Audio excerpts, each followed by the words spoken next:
Okay, so the next wizard we want to invoke will replace an entire system designated as an architecture fidelity level with another architecture and fidelity level. So right now we're on the SAR low architecture, and we want to replace this with the SAR mid architecture slash fidelity level.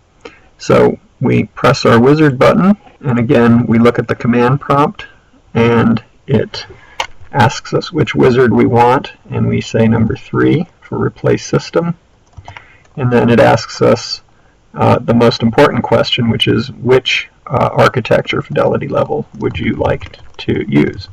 And we'll say SAR mid, and then it'll come up with a table, which is the last comparison run that we did for these 3 architecture and fidelity levels. So we compared the low, mid, and high fidelity level of the SAR architecture, and here we find the percentage of the best result for each of the cases and the percentage of the longest time result. So we see that the mid-range model gets in the high 90s in terms of its results versus the highest fidelity model, which we're deeming the best, and took about 71% of the time.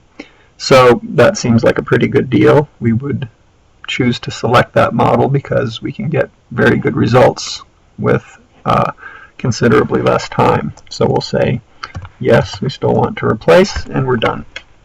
Right now we have the mid-level fidelity architecture in our system model instead of the other one, and so that's all it took.